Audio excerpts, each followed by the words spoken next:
Okay, right.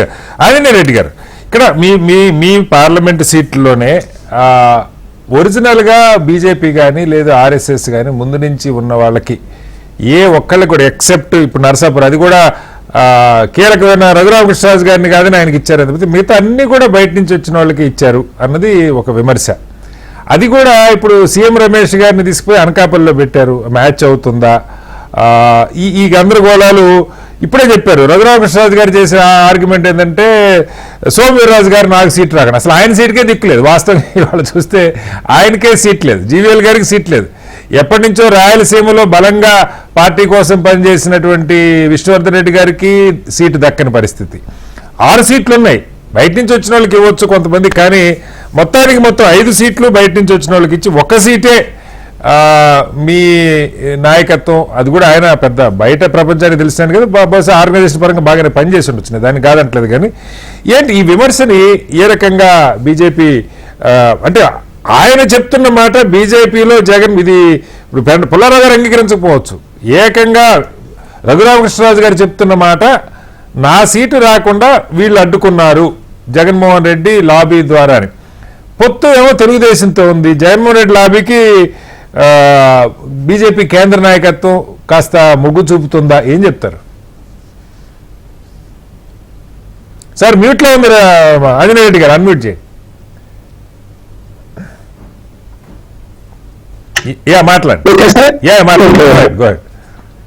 Srinivasarao గారు, ముందుగా అందరికీ నమస్కారాలు. నేను మీరు మొదట చేసిన వ్యాఖ్యలకు నేను అలిగానండి, హర్ట్ అయ్యాను, అలిగాను. అలా కూడా సార్ ఖండించండి, తప్పలేదు. ఎందుకంటే ఖండించే విషయం కాదు ఇది, లైటర్ నోట్. మా ఉద్దేశం ఏమిటంటే ఆంజనేయ రెడ్డి గారు డిబేట్ పెట్టడంలో క్లారిటీ ఇప్పించడం, అంతకంటే ఏం లేదు.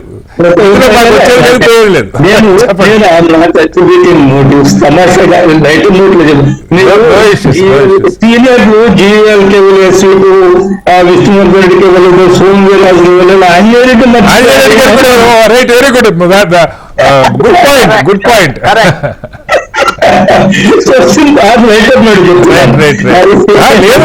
జెన్యూన్ పాయింట్ అండి. మీరు నా డిబేట్ లోనే దాదాపు 5-6 ఏళ్ల నుంచి మీరు రెగ్యులర్ గా బీజేపీని మోస్తున్నారు, దక్కలేదు కదా. శ్రీనివాసరావు గారు, పార్టీ మాది జాతీయ పార్టీ, మీకు తెలిసిందే కదా, ప్రాంతీయ పార్టీ కాదు. ప్రపంచంలోని అతిపెద్ద రాజకీయ పార్టీ, బహుళ నాయకత్వం ఉంది, చాలా మంది నాయకులు ఉన్నారు.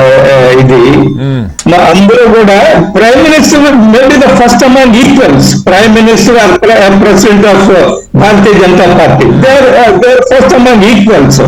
కానీ అనేక మంది నాయకులు కూడా ఉన్నారనే విషయాన్ని మనం మనసులో పెట్టుకుంటే అందరూ అన్ని విషయాలు ఆలోచిస్తారు. అన్ని విషయాలు ఆలోచించిన తర్వాత ఎవరు సరైన అభ్యర్థులు, ఎవరికి అన్ని సార్ ఈరోజు రాజకీయాల్లో మీరు మీ ఆర్థిక వనరులు ఏమిటి, మీకుండే అప్పుడుండే స్థానికంగా ఉండే బలం ఏమిటి, మీ యొక్క అప్పీల్ ఏమిటి, ఇవన్నీ కూడా చూస్తారు కదా. ఇవన్నీ చూసిన తర్వాత కేంద్ర పార్టీ నాయకత్వము, వాళ్ళు పార్లమెంటరీ బోర్డు లేదా ఎలక్షన్ కమిటీ వాళ్ళు కూర్చొని డిసైడ్ చేస్తారు. దాని ప్రకారం భారతీయ జనతా పార్టీ నడుస్తుంది. ప్రాంతీయ పార్టీ లాగా ఏ ఒక వ్యక్తి కూర్చొని నిర్ణయించేది కాదు. మీకు తెలిసిన నేను అనేది అది కాదు ఆంజనేయ రెడ్డి గారు, నా ప్రశ్న చాలా ఇంపార్టెంట్. ఎందుకంటే బీజేపీని చాలా మంది వాళ్ళ సిద్ధాంతాలతో యాక్సెప్ట్ చేసినా చేయకపోయినా కమిట్మెంట్తో పనిచేసే క్యాడర్ ఉంటారు. దశాబ్దాలుగా ఆ నమ్మిన సిద్ధాంతం కోసం మొత్తం వదిలిపెట్టి, ఇప్పుడు మీరున్నారు, ఏ పార్టీలో పోయినా ఏదో ఒకటి ఒక కిరీటం పెడతారు, పెట్టరని కాదు. మీరు 10 ఏళ్ల నుంచి పాపులర్గా మీడియాలో ఉన్నారు. ఊరికి ఎగ్జాంపుల్ చెప్తా ఉన్నా.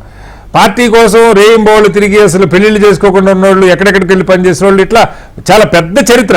గతంలో కమ్యూనిస్టుల పార్టీకి ఎట్లా సంస్థాగత నిర్మాణం ఉందో అలాంటి చరిత్ర ఉన్న పార్టీ మీద. అలాంటి పార్టీలో ఇవ్వచ్చు బయట నుంచి వచ్చిన వాళ్ళు, సరే ఖచ్చితంగా ఎన్నికల్లో గెలుపు ఒక ప్రాతిపదిక అవుతుంది, కొంత అది చూసుకుంటారు. ఇప్పుడు జీవీఎల్ గారు ఉన్నారు, ఆయన 3-4 ఏళ్ల నుంచి వైజాగ్ సీటు కోసం చాలా గట్టిగా పనిచేశారని చెప్తా ఉన్నారు. సోమవీర్రాజు గారు ఇదే ప్రాంతం, రాజమండ్రి కాకినాడ ప్రాంతం ఆయన సరే మీ అధ్యక్షురాలు ఆవిడ. అంటే ఎవరిని మనం వాళ్ళు సూటబుల్ కాదా, క్యాపబుల్ కాదంటే కాదని చెప్పలేవు. కానీ మీ పార్టీలోనే క్యాపబుల్ పీపుల్కి మొదటి నుంచి పనిచేసిన వాళ్ళకి, ఇప్పుడు విష్ణువర్ధన్ రెడ్డి గారు ఉన్నారు, ప్రత్యేక హోదా, ఆంధ్ర విభజన అప్పటి నుంచి ఆయన మాట్లాడుతున్నారు, తెలంగాణ రాష్ట్ర విభజన అప్పటి నుంచి. సీనియర్. అంటే ఇలా పార్టీలో ఉన్న వాళ్ళకి న్యాయం చేసుకోకుండా, ఇప్పుడు ఇందాక పుల్లారావు గారు చెప్పారు ఒక హైజాక్ చేయబడిందేమో అని. ఆ మాట ఆయన ప్రత్యక్షంగా కులాలు ప్రస్తావన కూడా చేశారు. కొంత హైజాక్ జరిగిందా అన్న విమర్శ కూడా ఎదుర్కొంటున్న పరిస్థితి. ఏం చెప్తారు? I don't think hijack Bharatiya Janata పార్టీని ఎవరో హైజాక్ చేయలేరు, చేయరు కూడా. అది జరిగే పని కాదు.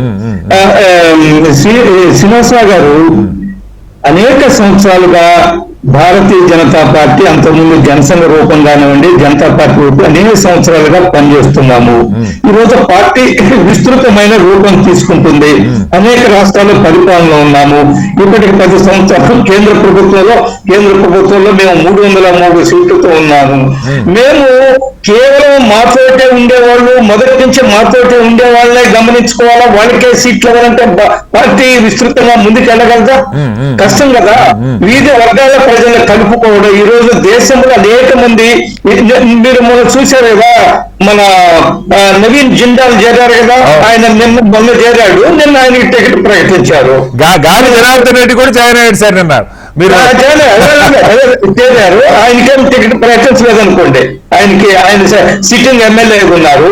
కాబట్టి పార్టీ విస్తృతంగా పెరుగుతున్న సందర్భంలో పార్టీ హయ్యర్ గోల్స్ పెట్టుకున్నప్పుడు 400 సీట్లు 370 బీజేపీకి రావాలి, 400 సీట్లు పైగా ఎన్డీఏకి రావాలి. మన యొక్క అజెండా ఏదైతే ఉందో ఈ దేశాన్ని ముందుకు తీసుకు ఇప్పటి వరకు జరుగుతున్న అభివృద్ధిని కొనసాగించాలంటే ఒక బలమైన పార్టీగా ఏర్పడాలా, బలమైన ఎన్డీఏ ఏర్పడాలా. అందుకోసము వివిధ రకాల ప్రజలందరినీ కూడా, వివిధ వ్యక్తుల్లో కూడా, వివిధ పారిశ్రామికవేత్తలు కానివ్వండి, సామాజికవేత్తలు కానివ్వండి, మీరు చూశారు కదా సందేశ్ ఖాళీలో ఒక అంటే మన స్టేట్ బయట సందేశ్ ఖాళీలు ఇచ్చారు. మాది నేషనల్ పార్టీ కదా సార్. ఒక విక్టిమ్ ఎవరైతే ఉన్నారో సందేశ్ ఖాళీ సీట్ ప్రకటించారు. ఇవి విస్తృతంగా పార్టీ పెరుగుతున్నప్పుడు, విస్తృత ప్రయోజనాలను దృష్టిలో పెట్టుకున్నప్పుడు, మన అజెండాను అమలు చేయాలంటే, దేశాన్ని ముందుకు తీసుకుపోవాలంటే అందరినీ కూడా కలుపుకోవాలా. కొత్త ఒక్కసారి బీజేపీలో చేరి నరేంద్ర మోడీ గారు కొత్త పాత కలయికని ఎవరు ఇబ్బంది పెట్టట్లా. ఈ మొత్తం కొత్తగానే కనపడుతుంది. కొత్త వింత పాత గ్రోత్ అన్నట్టు విమర్శ అంతే. శ్రీనివాసరావు గారు అనేక కారణాలు ఉంటాయండి. ఇప్పుడు నాకు టికెట్ వచ్చి నెల్లూరు లోక్సభ పోటీ చేయమంటే చేయగలనండి? ఆ పరిస్థితి అది అసాధ్యమైన విషయం. నేను అనేక సంవత్సరాలు, గత 34 సంవత్సరాల రాజకీయాల్లో ఉన్నాను. సడన్ గా పార్టీ నెల్లూరు టికెట్ వచ్చి నువ్వు పోటీ చేయాల్సిందంటే నా శక్తి ఏమిటి, నా ఆర్థిక వనరులు ఏమిటి, ఇవన్నీ కూడా పుల్లారావు గారు వస్తాను, పుల్లారావు గారు ఇస్తాను మీకు. పార్టీ ఆలోచిస్తుంది కదా, పార్టీ ఆలోచిస్తుంది. ఒక్క సెకండ్